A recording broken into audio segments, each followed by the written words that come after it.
कल राहुल गांधी ने एक प्रेस में इस बात को कहा था कि लॉकडाउन से कोई फायदा नहीं हुआ है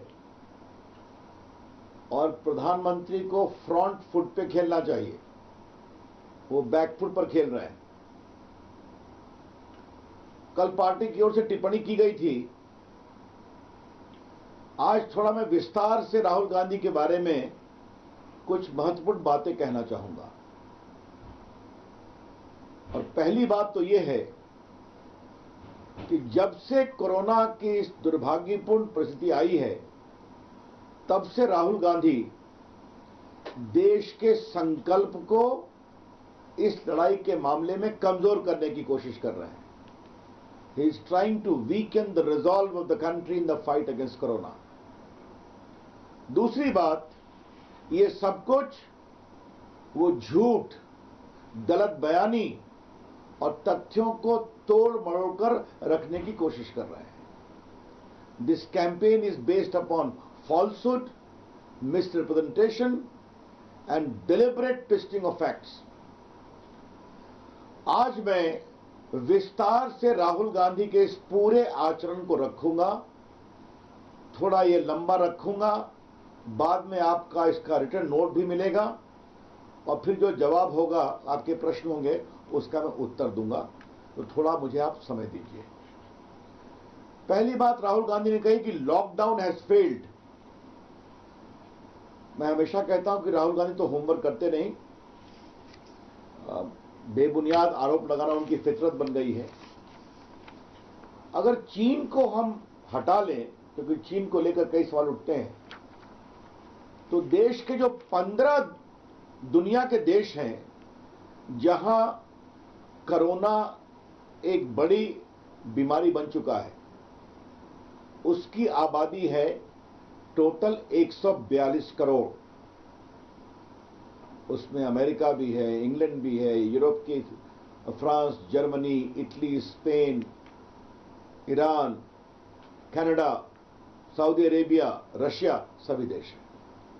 तो दुनिया के 15 बड़े देशों की आबादी जहां कोरोना है, चाइना को छोड़कर 142 करोड़, और भारत की आबादी है 137 करोड़। अब इस 142 करोड़ वाले 15 देशों में कुल कितने लोग मरे हैं? कल 26 मई सायंकाल 6:30 बजे की मैं रिपोर्ट दे रहा हूं, 3,43,562 लोग मरे हैं। Out of these 15 countries having 142 crores population afflicted maximum by corona, the total death till yesterday evening 6:30 as per WHO report is 3,43,562. Bharat की क्या स्थिति है? भारत में 4,345 लोगों की डेथ हुई है। तो 142 करोड़ की आबादी 15 देशों की कुल दुखद मृत्यु 3,43,562। भारत की आबादी 137 करोड़, कुल डेथ 4,345, और रिकवरी कितनी है? 64,239, मोर देन 41%। मृत्यु कहीं भी हो दुर्भाग्यपूर्ण है, लेकिन कोरोना की कोई दवा नहीं। दुआ है और लॉकडाउन है।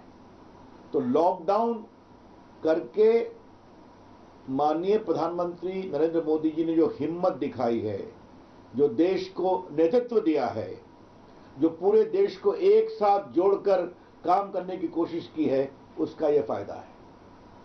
Mister Rahul Gandhi, the Prime Minister Narendra Modi is playing from the front foot, and because he is playing from the front foot, उसका नतीजा हमारे सामने है, ये उनको समझने की जरूरत है। अब थोड़ा मैं राहुल गांधी के बारे में विस्तार से बताना चाहता हूं। देश का संकल्प उन्होंने कैसे कमजोर करने की कोशिश की, इसको 4 खंडों में मैं रख रहा हूं। Spreading negativity, working against the nation during crisis, तीसरा हंग्री फॉर फॉल्स क्रेडिट, चौथा से one thing does something else, और पांचवा है मिस इन्फॉर्मेशन और फेक न्यूज। अब देखिए, जब प्रधानमंत्री जी ने देश से आग्रह किया कि डॉक्टरों के लिए, नर्सेज के लिए, पैरामेडिक स्टाफ के लिए, एम्बुलेंस ड्राइवर के लिए हम लोग ताली बजाएं, घंटी बजाएं, उनका हौसला बढ़ाएं, तो पूरे देश ने एक साथ खड़े होकर घंटी बजाई, ताली बजाया, और पूरी दुनिया उस ताली बजाने के मॉडल को फॉलो कर रही है। राहुल गांधी का ट्वीट क्या था? मार्च 21 को मैं ट्वीट पढ़ता हूं। उन्होंने, कोरोना वायरस हमारी नाजुक अर्थव्यवस्था पर एक कड़ा प्रहार है, ताली बजाने से उन्हें कोई मदद नहीं मिलेगी। आज नगद, टैक्स मदद, टैक्स ब्रेक, कर्ज अदायगी पर रोक जैसे एक बड़े आर्थिक पैकेज की जरूरत है, तुरंत कदम उठाएं। तो पहला काम तो उन्होंने, जब पूरा देश ताली बजा रहा है तो उसका उन्होंने एक प्रकार से खंडन किया।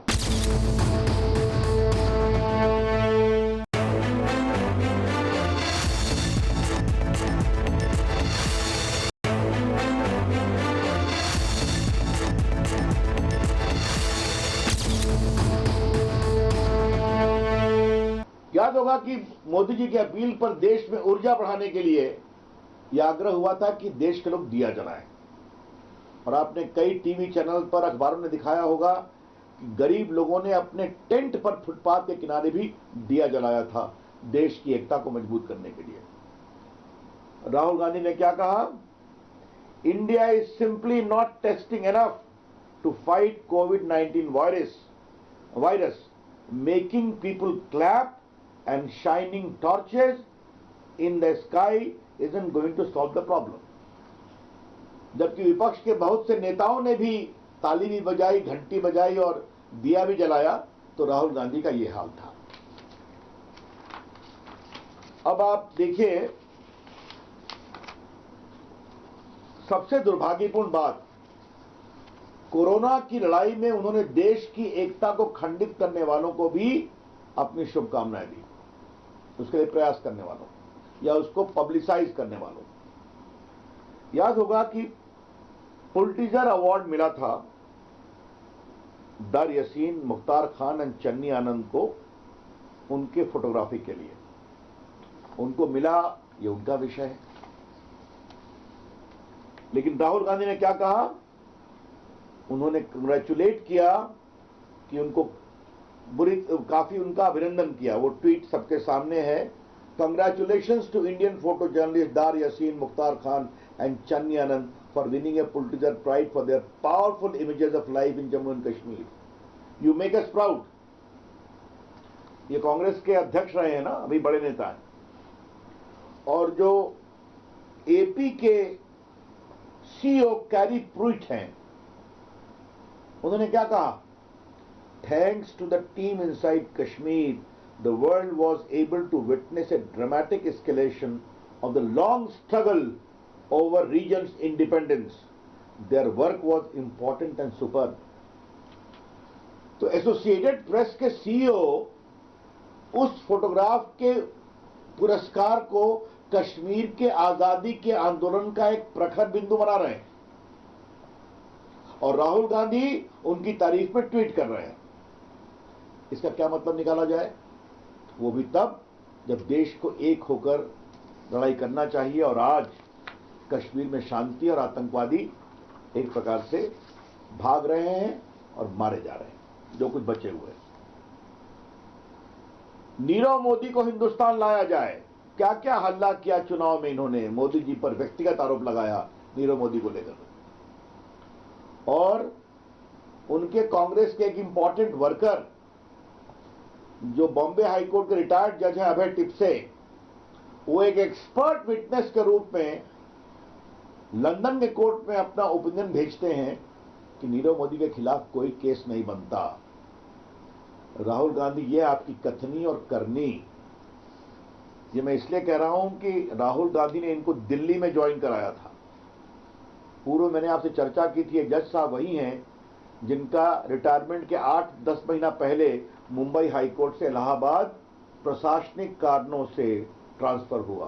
He was transport or administrative reasons.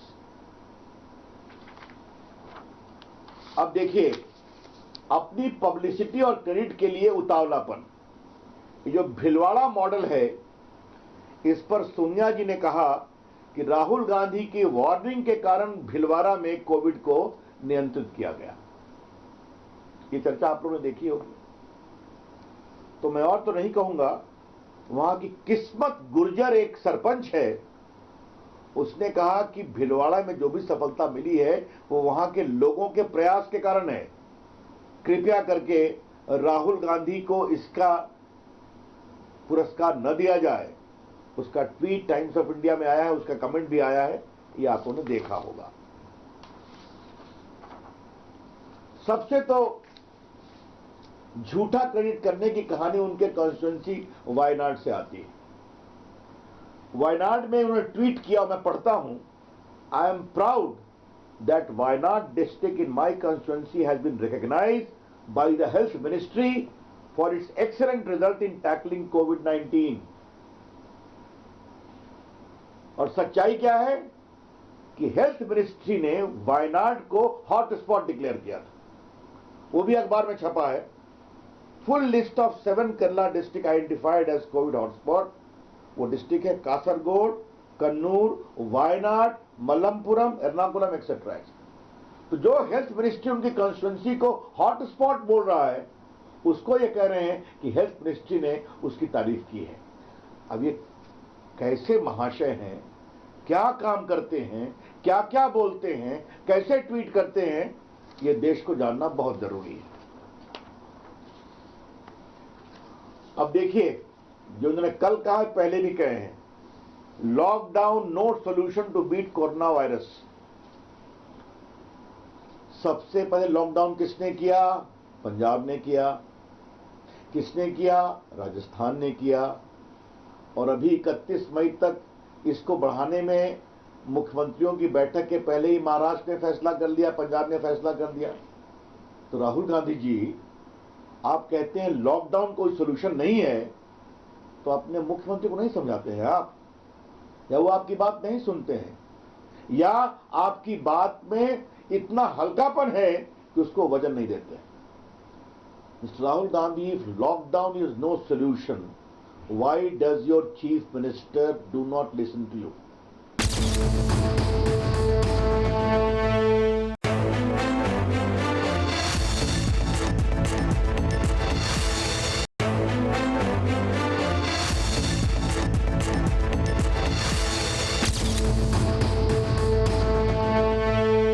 Be it Maharashtra, be it Rajasthan, be it Punjab, आप तो ऐसे ही सिकुड़ते जा रहे हैं।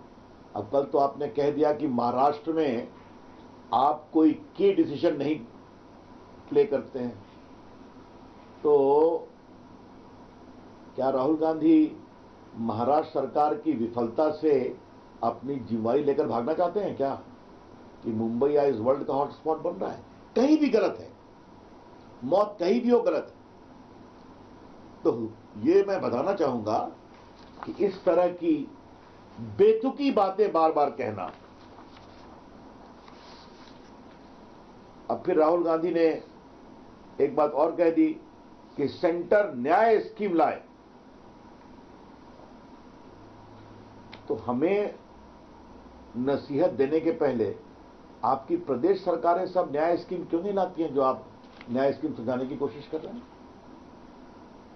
52,000 करोड़ से अधिक रुपया सीधा गरीबों के बैंक अकाउंट में भेजा गया है।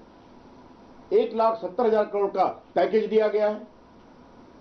बाकी घोषणाएं वित्त मंत्री ने की हैं, प्रधानमंत्री ने 20 लाख करोड़ की घोषणाएं की हैं, आपको पता ही है देश के लिए। तो फिर भी इस तरह की बातें करना राहुल गांधी की एक प्रकार से फितरत बन गई है।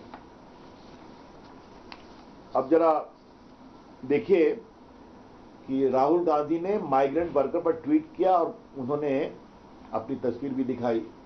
इस समय वो ड्रामा करना कितना जरूरी था, एक अलग विषय। माइग्रेंट वर्कर को लेकर हमको सबों को चिंता है। वो पीड़ा में है, घर जाना चाहते हैं। भारत सरकार पूरी ट्रेन देने को तैयार है। आज उत्तर प्रदेश और बिहार में लाखों लाखों चले गए। शायद यूपी में लगभग 1000 ट्रेन से लोग विदा हो चुके, बिहार में भी संख्या 600-700 के ऊपर पहुंच गई है। महाराष्ट्र में क्या हो रहा है आप रोज देख रहे हैं। कांग्रेस सरकारों ने, प्रदेशों ने कितना लिया है, ट्रेन दिया है, ये भी आप जानते हैं। फिर भी इसको अनावश्यक इश्यू बनाना सहयोग का अभाव, ये आपसे हम कहना चाहते हैं। फिर कहेंगे हम सबों को की पूरी सहानुभूति है इन हमारे जो मजदूर आ रहे हैं, ये पीड़ादायक है। हम सब पूरी कोशिश करेंगे कि उनको राहत मिले, राहत मिल भी रही है, फ्री राशन, भोजन, बाकी सब व्यवस्था। लेकिन इतनी बड़ी संख्या है तो कुछ तो परेशानी होती है। तो हम लोग को सबको मिलकर काम करना है कि नहीं करना है? तो इनका काम आलोचना करना, और इनकी सरकार, इनकी प्रदेश सरकार इनकी भी नहीं सुनती है सहयोग करने के ऊपर। अब फिर क्या इन्होंने कहा, इनका मैं ट्वीट पढ़ता हूं। Just 3 days ago, I had requested PM of India to pass the benefit of global oil price crash to Indian consumers by slashing the price on petrol duty. ऐसा कुछ नहीं किया इन्होंने। और शब्द क्या किया, ऐसे शब्द का प्रयोग करते हैं कि मैं सामान्यतः मेरा स्तर वो नहीं है ऐसे शब्द का प्रयोग करने का इनके ट्वीट में। इनके ट्वीट कौन लिखता है, उसको देखते हैं या नहीं देखते हैं, उस पर होमवर्क होता है कि नहीं होता है। पहला ट्वीट दूसरा ट्वीट पहले से अंतर्विरोधी तो नहीं है, ऐसा कोई होमवर्क भी नहीं होता है।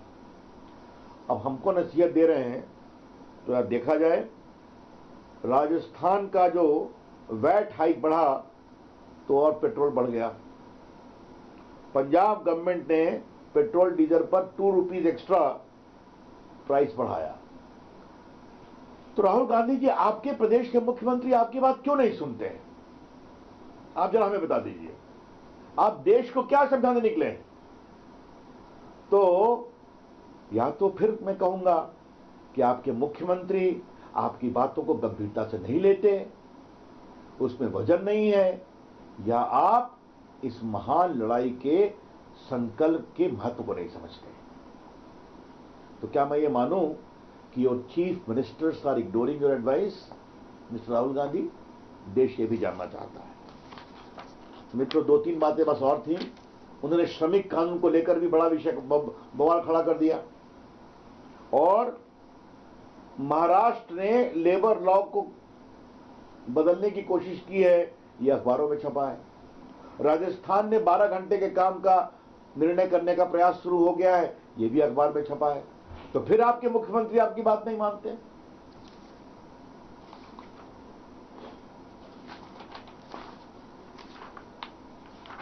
मित्रों, हम आते हैं फेक न्यूज और मिस इन्फॉर्मेशन पर। आईसीएमआर, ये बहुत ही, Indian Council of Medical Research, अच्छा काम कर रही है। इसको लेकर राहुल गांधी ने क्या क्या ट्वीट कर दिए कि प्रॉफिटियरिंग ऑफ जो चीजें हो रही है खरीदारी में, प्रधानमंत्री इस पर हस्तक्षेप करें। और पहली बार आईसीएमआर को यह पब्लिकली कहना पड़ा कि हमने ऐसा कोई परचेज नहीं किया है जिस रेट पर राहुल गांधी कह रहे हैं 4,500 पर किट पर। उन्होंने कहा लोएस्ट को हमने खरीदा, उसकी क्वालिटी अच्छी नहीं पाई गई, उसको रिजेक्ट कर दिया, उसको एक पेमेंट नहीं किया। तो अब राहुल गांधी अपने राजनीतिक विरोध में इतना अधिक आगे बढ़ गए हैं कि जो प्रोफेशनल बॉडीज हैं उन पर भी झूठे आरोप लगाना उनकी फितरत बन गई है।